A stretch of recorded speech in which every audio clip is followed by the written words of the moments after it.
David was psychologically immobilized by his ex-wife. His girlfriend Maggie brings him back to sexual satisfaction using 5 weeks plan. It has been 3 months since he finally left his wife after 17 years of marriage.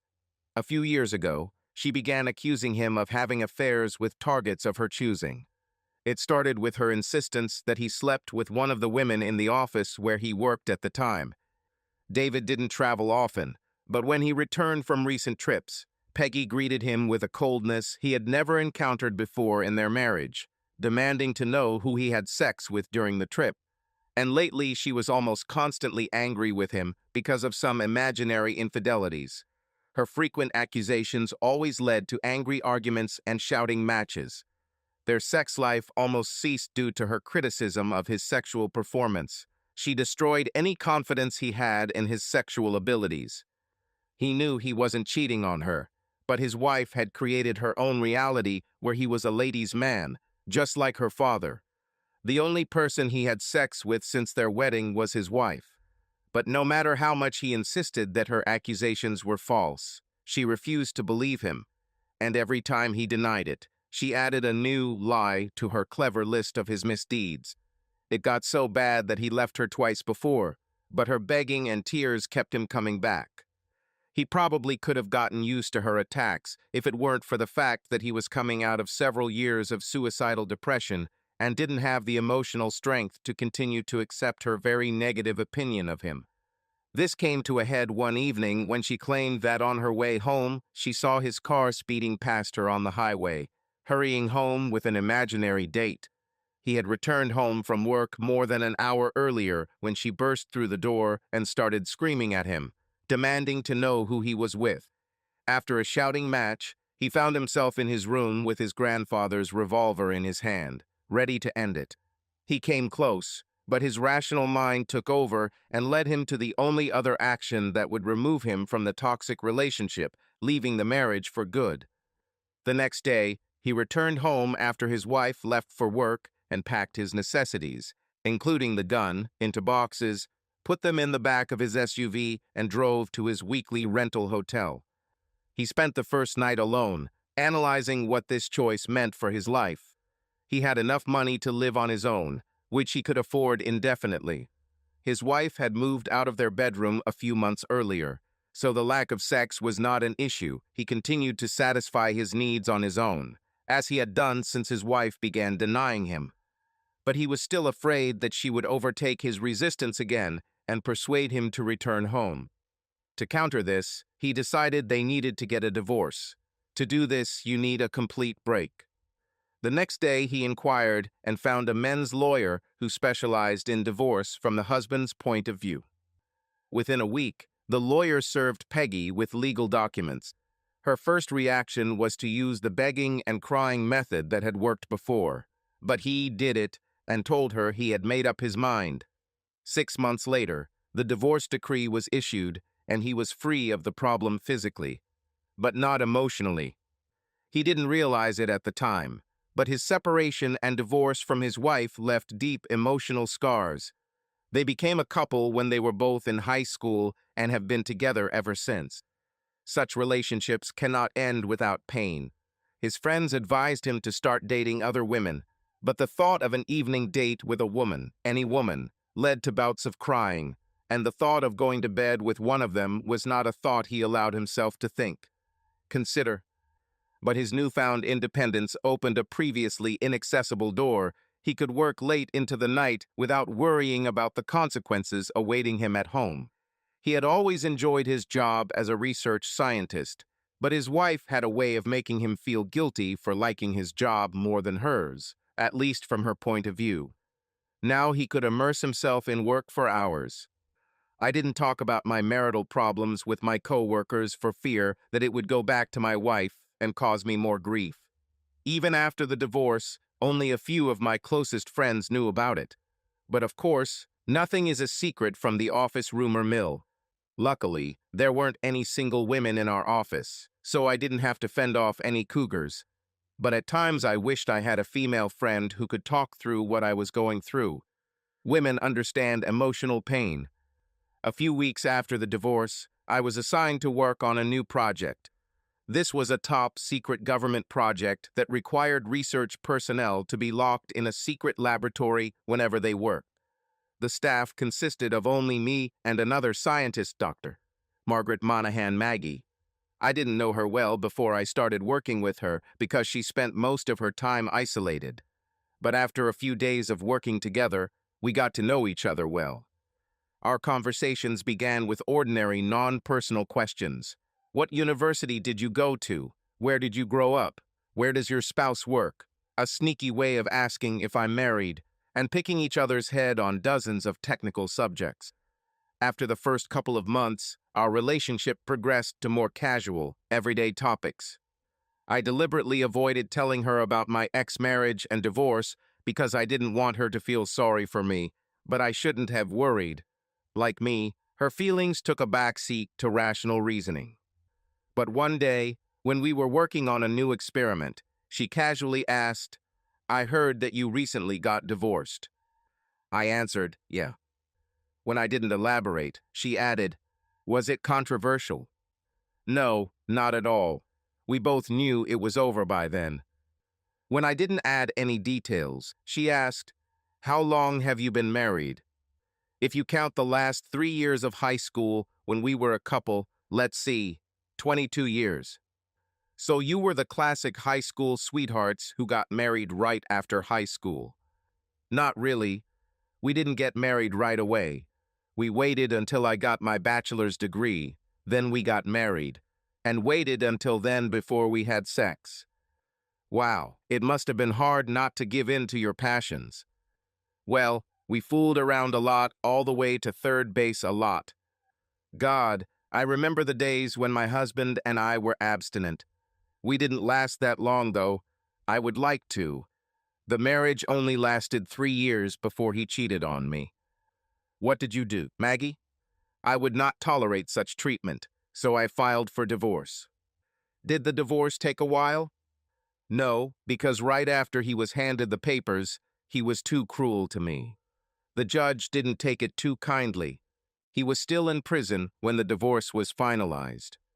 It sounds like your divorce was a lot more exciting than mine. I was hospitalized for 2 weeks. There's no excitement about it. I didn't know how to respond to that, so I closed my mouth. The two of us worked in silence for the rest of the day. That night, as I lay in bed, I thought about my divorce and how terrible it must have been for Maggie. I felt tears in my eyes, but quickly suppressed these feelings. I should have paid attention to this because these feelings were telling me that I had not even begun to be aware of my hidden emotions. The friendship between Maggie and I grew closer as we chatted while working. One day, she asked me if I cooked for myself. Yes, I heat up a can of soup every now and then, but I mostly eat food from nearby fast food restaurants and visit the local Golden Corral from time to time. How do you eat this stuff? This is the most unhealthy diet that I can think of. It's mostly about keeping things simple. After the divorce, I had no motivation to do anything. I guess I'm a little depressed. Maggie was silent for a moment and then asked, "When was the last time you ate home-cooked food?" My wife stopped cooking for me for the last 6 months of our marriage, so it's been a while. Another pause. If I cook you a nutritious dinner and bring it to your house one night, would that be okay? I have some good casserole recipes. No, I wouldn't want you to take on all this trouble, but thanks for the offer. It's not a problem. I would make this for dinner, so all it would take is some extra ingredients. It took me a few minutes to think things through. At this stage, I didn't want to complicate my life with relationships. On the other hand, she was easy to talk to and helped me cope with my separation from my wife. But part of me, mostly the depressed part, wanted me to remain alone while I sorted through my memories and emotions. There is a certain comfort in loneliness and depression. Thanks again for the offer, Maggie, but I think I'll decline. I just want to be alone right now. Let me be the judge of this, David. If you're worried that I'm looking for a new man in my life, you can forget about it. We're just friends, that's all. And I hope that you will trust me enough to let me help you deal with whatever is bothering you. It doesn't bother me. Why do you think so? Because I've been through a divorce and I know the pain you're feeling, or trying to hide. I'll come over with a casserole on Saturday night, whether you like it or not. You can lock the door and let me in. Has anyone ever told you how stubborn you are? Maggie had just taken the casserole out of David's microwave after heating it up when there was a knock on David's door. He walked over and looked through the small lens in the door. "Oh shit," he exclaimed. Maggie looked up and asked who was at the door. "This is Peggy, my ex-wife. What the hell does she want?" When David opened the door, he stood his body fat squeezed. She said in a sweet voice, "I collected the mail that arrived for you at home, so I wanted to leave it. I thought maybe we could talk and see where she goes next." When Maggie heard this, she walked over so that Peggy could see that David had company. Peggy's eyes widened in surprise and then turned into angry slits. "What is she doing here?" "She's a friend from work who brought me dinner." "Right. And what else is she planning to give you tonight? You don't live with her, do you?" Without waiting for an answer, she walked past David and stopped in front of Maggie. "Where did you pick up this lady?" she asked David. "Did you sleep with her while we were married?" "Of course, just like with all the other women, you bastard. You fucking bastard." Maggie stepped between the two of them, hoping to calm her down. Peggy hit Maggie. David kicked her out of the house and slammed the door in her face, locking it immediately. He turned back to Maggie. "Are you okay?" "No, I'm just surprised." "I'm so sorry you had to see that, Maggie." "Well, at least now I know what you went through before the divorce. She's a real bitch. It wasn't always like this. There used to be a lot of love in marriage." With this thought, David began to cry. He turned his back to Maggie. His shoulders shook as his emotions overcame him. He hoped it would stop. But as the tears got worse, he said, "Maybe you should leave. I don't want to ruin your evening. It will take some time before this goes away." She turned him around to face her. "Nonsense. You need someone to help you through this. I won't leave until you can smile at me." David turned away from her, trying to hide his crying face from her, but Maggie moved forward until she was in front of him. She put her hands on his shoulders, trying to calm him down, but it didn't help, so she walked over to him and hugged him. "I know it hurts a lot right now, David, but trust me, the pain will lessen with time. It will probably never go away completely because every now and then someone will say something, or you will see something that will bring it back to life. Superficial, but each time it will have less and less power over you." She led him to the sofa and sat down next to him, hugging his shoulders. An hour passed before David was able to return to an almost normal state and smile at Maggie. "Come to the table, David. I'll heat up dinner and we can talk while we eat." Afterwards, as she was about to leave, she told him, "I want you to know that I'm here to help. Just call me anytime." With these words, she stood on her tiptoes, kissed him briefly on the cheek, and walked to her car. The next Monday morning at work, David was worried that Maggie would remember his breakdown on Saturday night and try to keep her distance so as not to trigger another crying fit. He couldn't imagine how awkward he would be if this happened here in the workplace. If this had happened, the boss would probably have ordered him to be taken away in a straitjacket.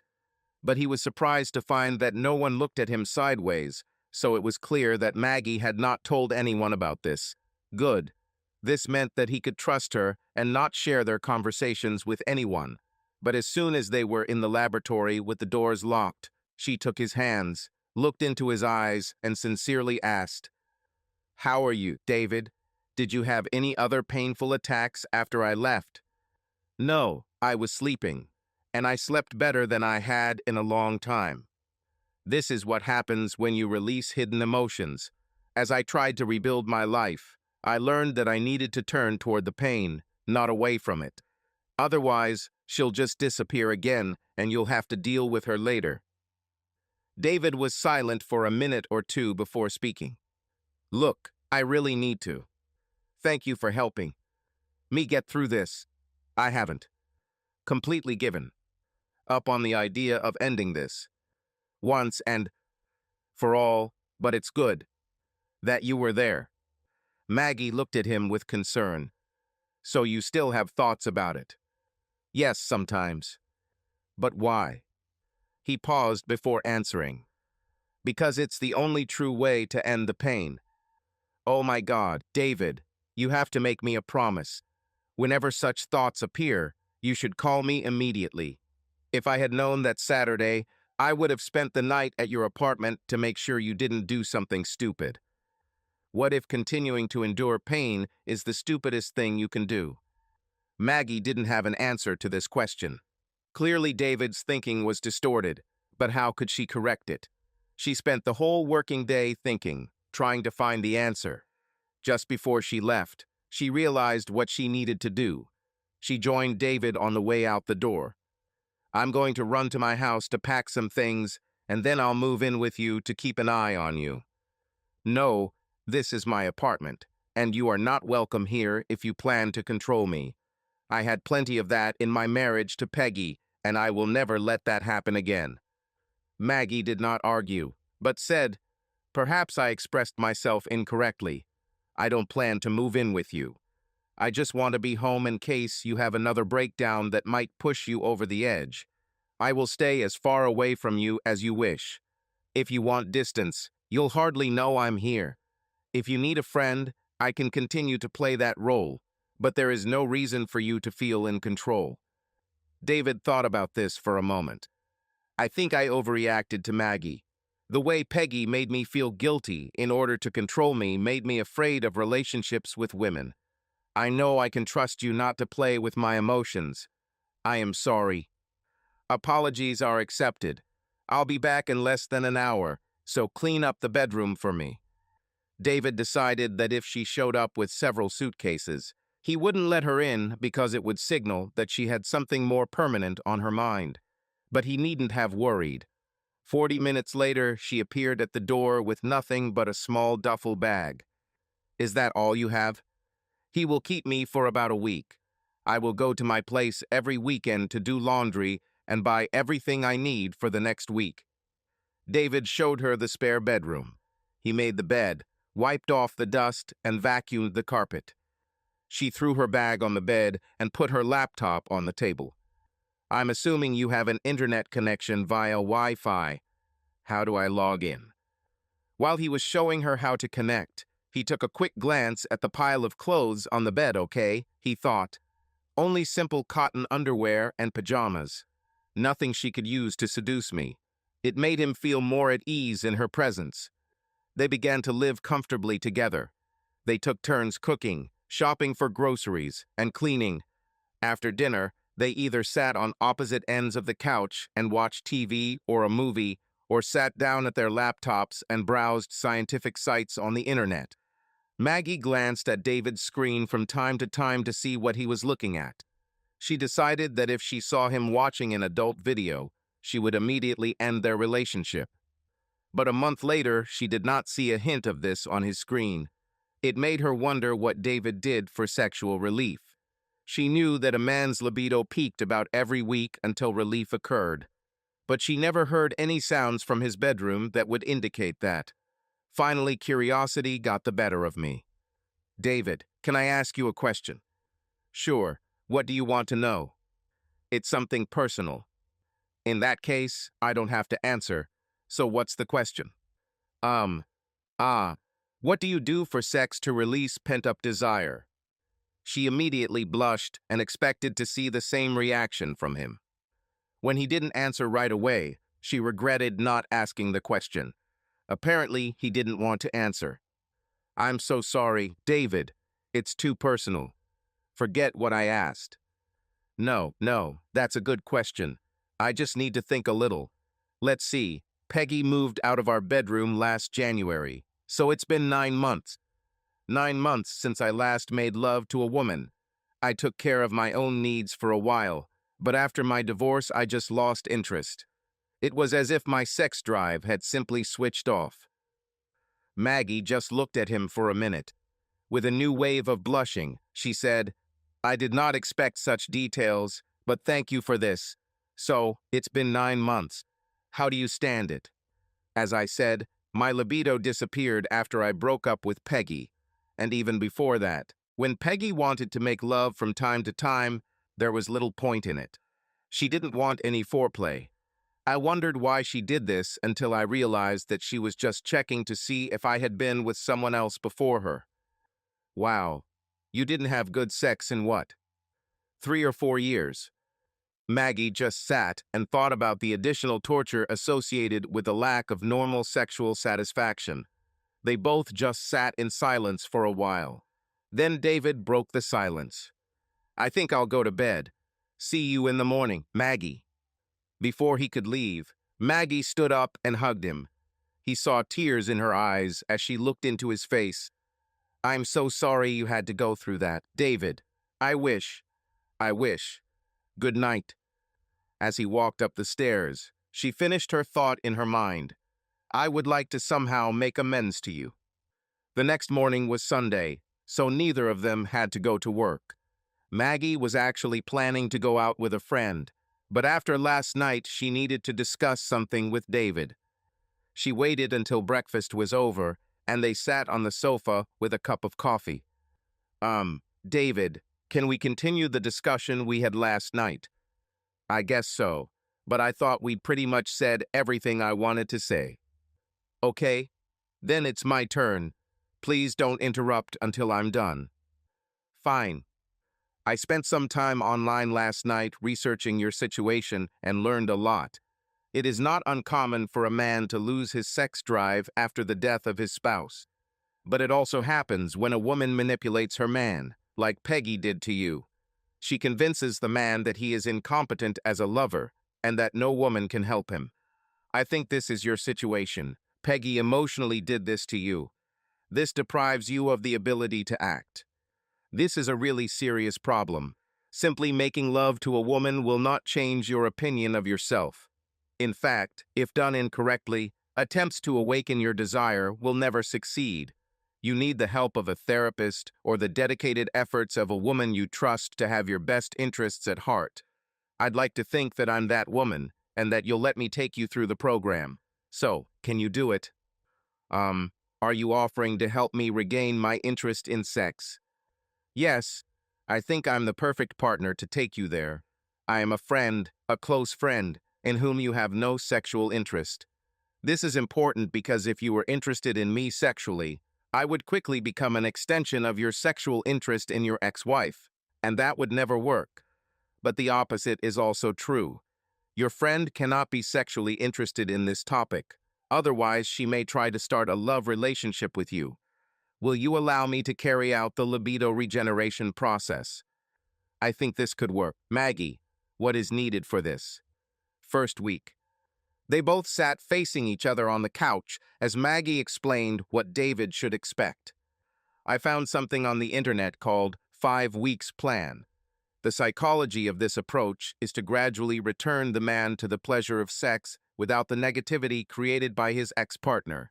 It takes place over 5 weeks and is led by a guide me. In this case, it starts with a guide and patient meeting in mildly sexual situations. Each week, the degree of sexuality between subject and guide you and me increases. If at any time you feel threatened, we move down the sexuality scale to the previous level and remain there until your emotions are under control again. Then we will continue to move up the scale. Wouldn't this cause constant sexual arousal in the subject? This will be difficult to deal with. That's the goal of the whole program. Once you reach this level, you will be healthy. And you? Aren't you going to worry all this time? That's why the guide should be a friend who is not sexually attracted to the subject. So, you're not sexually attracted to me right now, not even a little bit. Are you kidding? After what my ex-husband did to me, I don't think I ever want to have sex again. At least not with a man. So you changed your orientation. In no case. but I accept the possibility that someday I will be able to enjoy sex with a woman. So, that's it. This is the program. Do you have any questions? David asked with some trepidation. When do we start? Maggie stood up. Right now, if you want. If it becomes too much for me to cope with, can I drop out of school? No, because the broken part of you will look for ways to escape the pain associated with the program, and quitting is the easiest way out. If you're going to do it, you're going to have to dedicate yourself to the whole program. David thought for a few moments. Okay, I'm in. Maggie replied, okay, then unzipped her shorts and dropped them to the floor. Then she took off her t-shirt, staying only in a bra and panties. She looked to see what his reaction would be. David instinctively turned away. You can't do this. It is not right. Look, part of the program is retraining your natural reactions to sexual things to bypass prudish thoughts. So turn around and look at me. He slowly turned to her. He saw an attractive woman, 5 feet 10 inches tall, slim, with well-toned muscles. Her opaque bra completely covered her breasts, not allowing any details to show through. So, how long will you stay like this, Maggie? This first week, I will be half naked when the two of us are alone in your apartment. It will take some getting used to, but I think I can handle it. Maggie nodded and plopped down next to him on the couch. He walked away, feeling awkward that he was too close to her. But as the day went on and they each did what they usually did, it bothered him less and less. Even eating dinner across from her at the kitchen table wasn't wrong. That night they went to their rooms, said goodnight, and closed the doors. When David got into bed, he breathed a sigh of relief. I survived the first day. It wasn't that bad. At that moment, he heard a knock on the door. What? Did you hear me? David moved to the edge of the bed and folded the blanket, making room for a partially undressed Maggie to lie down next to him. Maggie crawled under the blanket and lay on her back. What's the matter, David? She asked. This is part of the treatment program.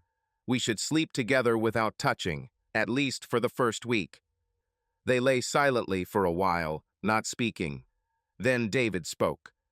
This will cause a lot of thoughts in my head. That's exactly the goal, she replied. By the third night, these thoughts had practically disappeared. He left Maggie some space and listened to her knocks. This time she didn't knock, she just walked in. She went to turn off the light in the room, but left it on long enough for him to remember her image before it became dark. He was surprised that she changed her underwear. As she climbed in next to him, he remarked, You've upped the ante, haven't you? It's part of the program. So where are you going next? Panties. No, it's not that far. After a pause, he asked, Won't it end with stripping naked? No, this is a graduate course. After finishing the first week on Sunday morning, David was looking forward to moving on to the second phase of the program and asked Maggie what was next for him. She replied, Not so fast. I need to evaluate your progress in the first week. Okay, what do you want to know? Maggie sat on a stool in a white robe, with a notepad and glasses. She picked up her notebook and began reading the questions. Looks like she ticked off or made short notes summarizing his answers. Maggie smiled for a moment as she asked the last question. On a scale of 0 to 10, how would you rate your libido level right now? 0. So you didn't find this week sexually exciting at all? In no case. Well, that's a little disappointing. We'll see what happens in week 2. Maggie stood up, put her notebook and glasses on the kitchen table, and opened her robe. She held it open for almost a minute, then took it off and hung it in the closet. She stood in front of him again and slowly turned around so he could see what she had. What do you see, David? I see a beautiful woman in a sheer lace bra and panties. Oh, and she's smiling too, he added, feeling her smile lift his spirits. Then he quickly turned away. She took his chin in her hand and turned his face so he looked at her again. Keep watching. Get over your program and really look. There is no time limit. She gave him a few minutes while his eyes moved from body part to body part. They continued their usual evening routine. David brushed his teeth and climbed into bed, moving to the side to make room for Maggie. But she lay down closer to him. Don't be afraid, David. She can't hurt you anymore, and I'm nothing like her. Just relax and try to sleep. She continued to try to calm him down, but after 30 minutes, David said, I can't do this. Maggie, I'm in pain, and I'm going to break down and cry. She rolled away from him. She held his hand as she lay next to him and said, Don't worry, David. Like many things, it's 2 steps forward and 1 step back. Come on, I'll change into less revealing underwear. He grabbed her by the wrist. No, don't do that. I love looking at your body, and the more I see, the happier I am. Until we overdo it skin to skin, I'll be fine. Okay, David. We'll try this later and then see if we can move on. Second week. By the end of the second week, David had finally gotten used to Maggie sleeping next to him with some skin contact. David was really used to seeing her in lacy lingerie without feeling confused. So, the second Sunday began with the usual questions. David reported that his emotions were changing slightly. He expected to be closer to this point in his recovery. Week 3. After breakfast on Sunday, Maggie asked the usual questions. David reported his emotions were brighter than the previous week. He expected to be at this stage of treatment further. What's important, David, is that there has been some improvement, no matter how small. A journey of 1,000 miles begins with a first step and all that. Don't be discouraged. The program this week should show even greater results. This week, he kissed her. Week 4. David couldn't wait for Maggie to wake up on Sunday morning. He cleared his throat several times, hoping it would wake her, but she didn't move. He went down to the kitchen, made coffee, poured 2 mugs, and took them to the bedroom. She was sleeping, so he slowly brought the cup to her nose. She blinked a couple of times, then her eyes opened wide. Without a word, she sat up, grabbed the cup, and took a long sip. Ah, just what I need. She bit again and looked at David. Thank you, David. That was nice of you. David sat down on the bed with his coffee and looked at her questioningly. After a few seconds, she realized he was waiting. You're wondering what I have planned for week 4, aren't you? How did you guess? Your impatience to move forward is very encouraging. It means you are no longer afraid of having a sexual partner. Let's go through the questions and then get started. David's responses were more positive than last week. That's good. Very good. On a scale of 1 to 10, how strong were you this week? Well, it definitely wasn't 10. I'd say about 8. Great. That means you're ready to move forward with the plan. When they both woke up, Maggie began preparing breakfast. David put on shorts and a t-shirt and hurried down to the kitchen, where he immediately hugged Maggie and kissed her. Why such a big breakfast, my dear? Because today you'll have all the strength you can muster for today's classes. Handsome. When they finished, Maggie told him to stay in the kitchen while she tidied up the bedroom. As soon as he washed the dishes, he heard her shout, "Okay, you can get up now." When he reached the top floor, the bedroom door was closed and Maggie was standing in the bathroom doorway. Take those things off, baby. We're going to start the day with a shower together. Oh my God, Maggie, this is amazing. What is this for? You will make love to me. His eyes widened. Are you serious? For real? Only the best for the man I love. The final exercise is to use everything I've taught you to give us a day of pure pleasure. As they began to fall asleep, Maggie said, "Oh, David, I need to tell you something." What is this? There's no 5-week plan. I made it up as I went along. I was going to get us into bed any way possible. Subscribe to our channel so that your second chaff doesn't cheat on you, and go ahead and listen to the next story. because this story is nothing compared to the next one. If you're under 18, don't even think about listening to the next one. Out listening to the next one. Out listening.